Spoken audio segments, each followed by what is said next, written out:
जय हिंद साथियों, सभी को नमस्कार। द टाइमलाइन क्लासेज में आपका स्वागत है। हम पढ़ रहे थे कंपटीशन की साइंस, जिसमें से हमारा जो पार्ट 2 चल रहा था केमिस्ट्री के बारे में। जो हमारी फिजिक्स थी वो कंप्लीट हो चुकी थी। आज हम पढ़ेंगे परमाणु मॉडल में सबसे पहले दिया था जॉन डाल्टन ने का सिद्धांत। कब दिया था ये दिया था सन 1860 में दिया था। क्या कहता है जॉन डाल्टन साइंटिस्ट? देखो, सभी द्रव्य पदार्थ छोटे छोटे सूक्ष्म विभाज्य कणों से मिलकर बने होते हैं। यह विभाज्य कण क्या क्या कहते हैं? उसको परमाणु कहते हैं। क्या कहते हैं? उसको एटम बोलते हैं।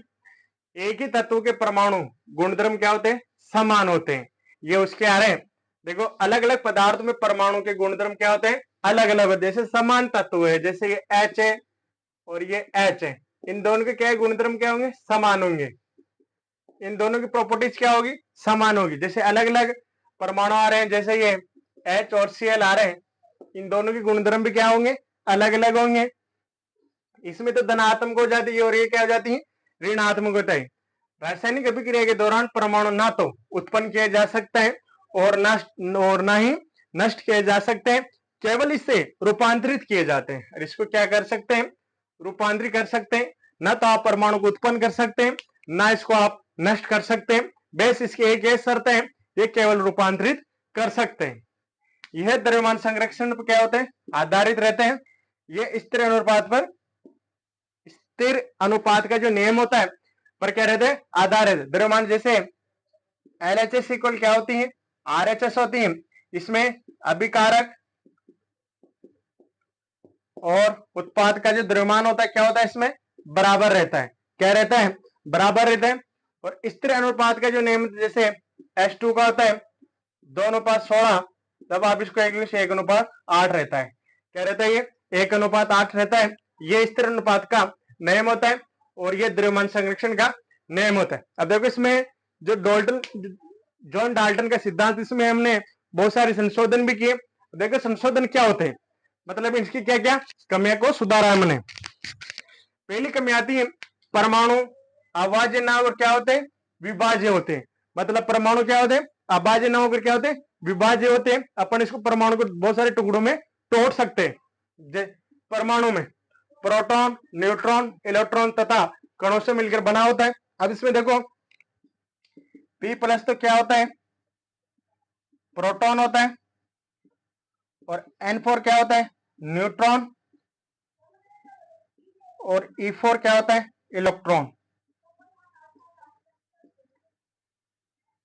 क्या होता है? इलेक्ट्रॉन होता है। देखो, परमाणु किस किस के मिलकर बना होता है? एक तो प्रोटॉन से मिलकर बना होता है, न्यूट्रॉन, इलेक्ट्रॉन और प्रोटॉन से तथा कणों से मिलकर बना होता है। अब देखो, एक ही पदार्थ के सभी परमाणु समान नहीं होते। इसकी क्या है? अपवाद है। एक ही पदार्थ के सभी परमाणु समान नहीं होते। जैसे एग्जांपल, हाइड्रोजन के समस्थानी क्या होते हैं? हाइड्रोजन के समस्थानी। इनमें जो अलग अलग होते हैं,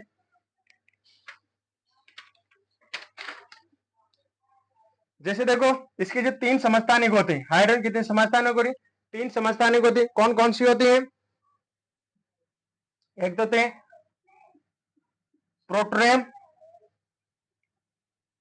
प्रोटियम, और एक होती है ड्यूटेरियम, टीरियम, और एक लास्ट है, इसको बोलते हैं ट्राइटियम, ट्राइटीरियम।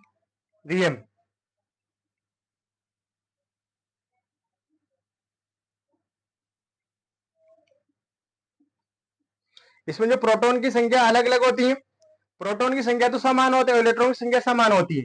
इसमें P+1 आता है, 1 आता है, लेकिन इसमें इलेक्ट्रॉन की संख्या क्या होती है? समान होती है। लेकिन अब इसमें अपवाद आता है। अब इसमें क्या समान ही हो रही? न्यूट्रॉनों की संख्या समान हो रही। इसमें क्या आता है? कुछ नहीं आता है। इसमें 1 आता है, इसमें 2 N आता है। देखो, तीनों समस्थानिक होती हैं। जैसे इनको बोलते हैं 1H1, 1H2 और 1H3। इसमें प्रोटॉन की संख्या 1 है, इसमें प्रोटॉन की संख्या भी 1 है, इसमें न्यूट्रॉन प्रोटॉन की संख्या भी 1 है, और इलेक्ट्रॉन की संख्या इसमें क्या है? समान है। अब लेकिन अब बात आती है इसमें न्यूट्रॉन की संख्या, इसमें कुछ नहीं आती है, इसमें एक है और इसमें दो है। तो ये क्या है, इसमें एक समस्थानिक, इसमें एक ही पदार्थ की परमाणु संख्या समान नहीं होती है। जैसे क्या होते हैं हाइड्रोजन के समस्थानिक क्या होते हैं, इसमें हाइड्रोजन के समस्थानिक होते हैं।